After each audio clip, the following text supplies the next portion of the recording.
નમસ્કાર વાલા પેન્શનર મિત્રો, નિવૃત્ત કર્મચારી મિત્રો, ભાઈઓ તથા બહેનો, સ્વાગત છે આપ સૌનું આપણી આ યુટ્યુબ ચેનલ ભાવેશ મકવાણા ન્યૂઝમાં। તો પેન્શનર મિત્રો, આજના વિડીયોમાં આપણે વાત કરીશું ગુજરાત રાજ્યના પેન્શનરો અને નિવૃત્ત કર્મચારીઓની વર્ષોથી ચાલી આવતી માંગણીઓને લઈને આખરે સરકારે આપ્યો છે ન્યાય। તો કઈ માંગણીઓને ન્યાય આપ્યો છે જેની આજના વિડીયોમાં આપણે સંપૂર્ણ વાત કરવાના છીએ। તો આજનો વિડીયો તમે ખાસ કરીને અંત સુધી જોઈ લેજો। તો શરૂ કરીએ આજનો આ વિડીયો। તો ડિજિટલ લાઈફ સર્ટિફિકેટ ઝુંબેશ 4.0નું કદ અને મહત્વાકાંક્ષા ડિજિટલ ગવર્નન્સ તરફ ભારતની ચાલી રહેલી સફરમાં એક નિર્ણાયક ક્ષણ છે। તો પેન્શન અને પેન્શનરોના કલ્યાણ વિભાગના નેતૃત્વ હેઠળ આ ઝુંબેશ ફક્ત તકનીકી અપગ્રેડ નથી, તો તે રાજ્ય અને તેના સૌથી સંવેદનશીલ અને ઘણીવાર અવગણવામાં આવતા મત વિસ્તારોમાંના એક પેન્શનરો સાથે કેવી રીતે જોડાય છે તેમનું પરિવર્તન પ્રતિનિધિત્વ કરે છે। તો દાયકાઓથી નિવૃત્ત લોકો માટે જીવન પ્રમાણપત્રો સબમિટ કરવાની પ્રક્રિયા એક નિયમિત છતાં બોજારૂપ કસરત થઈ રહી છે। તો તેમાં શારીરિક હાજરી, બેંકો અથવા ઓફિસોની વારંવાર મુલાકાતો અને ઘણીવાર લાંબી રાહ જોવી પડતી હતી। તો પડકારો જે ખાસ કરીને વૃદ્ધો, બીમાર અને દિવ્યાંગો માટે ભારે હતા। તો આ સંદર્ભમાં ડિજિટલ જીવન પ્રમાણપત્રો તરફનું પગલું ફક્ત કાર્યક્ષમતા વિશે નથી, તો તે ગૌરવ પુનઃસ્થાપિત કરવા અને મુશ્કેલીઓ ઘટાડવા વિશે છે મિત્રો। તો આ ઝુંબેશમાંથી બહાર આવતા આંકડા આશ્ચર્યજનક છે। તો એક વર્ષમાં 1.91 કરોડથી વધુ ડિજિટલ જીવન પ્રમાણપત્રોનું ઉત્પાદન માત્ર વહીવટી સફળતા જ નહીં, પરંતુ ડિજિટલ સિસ્ટમ ધરાવતા પેન્શનરોમાં વધતી જતી સુવિધાઓને પણ પ્રતિબિંબિત કરે છે। તો વધુ નોંધપાત્ર બાબત એ છે કે ફેસ ઓથેન્ટિકેશન ટેકનોલોજીનો ઉપયોગ જે વ્યાપક સ્વીકાર તેમાં ઘાતાંકીય વૃદ્ધિ જોવા મળી રહી છે। તો ઘણા વૃદ્ધ વ્યક્તિઓ જેમાં ફિંગરપ્રિન્ટ્સ હવે વિશ્વસનીય નથી, તો તેમના માટે આ નવીનતાએ એક મહત્વપૂર્ણ અવરોધ દૂર કર્યો છે, જેનાથી એક્સેસ સરળ અને વધુ સમાવિષ્ટ બની છે મિત્રો। તો મિત્રો, ખાસ કરીને આજનો વિડીયો તમારા બધા માટે ખૂબ જ જરૂરી છે, એટલે આજનો વિડીયો તમે ખાસ કરીને અંત સુધી જોઈ લેજો। અને હજી સુધી આપણી આ ચેનલ તમે સબસ્ક્રાઈબ ન કરી હોય તો ડેઈલી આવી જ અપડેટો મેળવવા માટે આપણી આ યુટ્યુબ ચેનલ પણ સબસ્ક્રાઈબ કરી લેજો। તો છતાં આ ઝુંબેશનું વાસ્તવિક મહત્વ આંકડાઓથી આગળ છે। તો તે 14 લાખથી વધુ સુપર સિનિયર પેન્શનરોને પૂરી પાડવામાં આવતી ઘરઆંગણીની સેવાઓમાં સ્પષ્ટ થાય છે।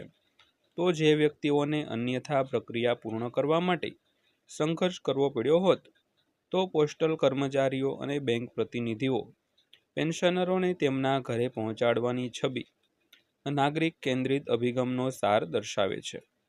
તો તે એક શાસન મોડલને પ્રતિબિંબિત કરે છે જે લોકોની જરૂરિયાતોને અનુરૂપ બનાવવાનો પ્રયાસ પણ કરે છે। તો લોકો સિસ્ટમમાં અનુકૂલન સાધે તેવી અપેક્ષા રાખવાને બદલે આ ઝુંબેશની સફળતા સહયોગના મહત્વ પર પણ ભાર મૂકે છે। તો બેંકો, ટપાલ સેવાઓ, સરકારી વિભાગો અને પેન્શનરોના સંગઠનોની ભાગીદારી સાથે તે સંપૂર્ણ સરકારી અભિગમને મૂર્ત સ્વરૂપ આપે છે। તો આવા સંકલનનો અમલ કરતાં ઘણીવાર સ્પષ્ટ રીતે રજૂ કરવો સરળ હોય છે, તો છતાં તે સંસ્થાકીય સીમાઓને પાર કરતા જટિલ પડકારોનો સામનો કરવા માટે જરૂરી છે મિત્રો। ત્યારબાદ વાત કરીએ તો તે જ સમયે આ પહેલ ડિજિટલ સમાવેશના ભવિષ્ય વિશે મહત્વપૂર્ણ પ્રશ્નો ઊભા કરે છે। તો જ્યારે અપનાવવાનો દર પ્રોત્સાહક છે, ત્યારે તેમને સતત ડિજિટલ વિભાજનના સંદર્ભમાં સમજવું આવશ્યક છે। તો બધા પેન્શનરો પાસે સ્માર્ટફોન, ઇન્ટરનેટ કનેક્ટિવિટી અથવા તો ડિજિટલ પ્લેટફોર્મ નેગેટિવ કરવા માટે જરૂરી કુશળતા નથી। તો ભૌતિક શિબિરો, કર્મચારીઓની સહાય અને સમુદાય આઉટરીચ પર ઝુંબેશની નિર્ભરતા એક મહત્વપૂર્ણ પાઠ પર ભાર મૂકે છે। તો ડિજિટલ પરિવર્તન ખરેખર અસરકારક બનાવવા માટે માનવ હસ્તક્ષેપ દ્વારા સમર્પિત થવું જોઈએ। તો જાગૃત અને આઉટરીચ પર ભાર એ બીજું એક નોંધપાત્ર પાસું છે। તો મીડિયા ઝુંબેશ અને જમીની પ્રવૃત્તિઓ દ્વારા 20 કરોડથી વધુ લોકો સુધી પહોંચવું એ માન્યતા દર્શાવે છે કે ફક્ત ટેકનોલોજી પરિવર્તન લાવી શકતી નથી, તેની સાથે સંદેશાવ્યવહાર અને શિક્ષણ હોવું જોઈએ. તો ખાસ કરીને વૃદ્ધ વસ્તી માટે મહત્વપૂર્ણ છે, જેઓ નવી સિસ્ટમો અપનાવવા પર વધુ ખચકાટ અનુભવે છે. જોકે કોઈ પણ મોટે પાયે પહેલની જેમ ટકાઉપણું મુખ્ય પડકાર હશે.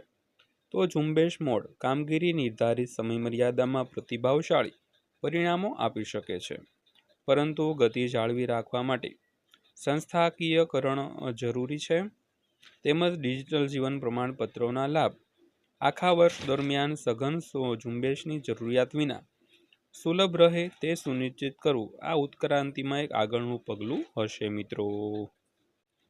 તો આખરે ડિજિટલ લાઈફ સર્ટિફિકેટ ઝુંબેશ 4.0 એ ફક્ત વહીવટી કવાયત જ નથી, તો તે બદલાતી પ્રાથમિકતાઓનું પ્રતિબિંબ છે. તે નાગરિકો, ખાસ કરીને વૃદ્ધોને શાસનના કેન્દ્રમાં રાખવાના ઈરાદાને સંકેત આપે છે. તો પેન્શન ચકાસણી સાથે સંકળાયેલા ભૌતિક અને પ્રક્રિયાગત બોજો ઘટાડીને તેમણે જીવનની ગુણવત્તા સુધારવા તરફ એક અર્થપૂર્ણ પગલું ભર્યું છે. તો ભારતના ડિજિટલ પરિવર્તનના વ્યાપક વર્ણનમાં આવી પહેલો મહત્વપૂર્ણ સીમાચિહ્નો તરીકે સેવા આપે છે. તો તે આપણને યાદ અપાવે છે કે પ્રગતિનું સાચું માપ ટેકનોલોજીની સંસ્કૃતતામાં નથી, તો પરંતુ રોજિંદા જીવનને સરળ, ન્યાયી અને વધુ માનવીય બનાવવાની તેમની ક્ષમતામાં રહેલું છે મિત્રો. તો મિત્રો, આ હતી આજની માહિતી પસંદ આવી હોય, વિડીયો સારો લાગ્યો હોય તો વિડીયોને એક લાઇક કરજો અને આવા જ વિડીયો રોજે રોજ જોવા માટે આપણી આ ચેનલ સબસ્ક્રાઈબ કરી લેજો.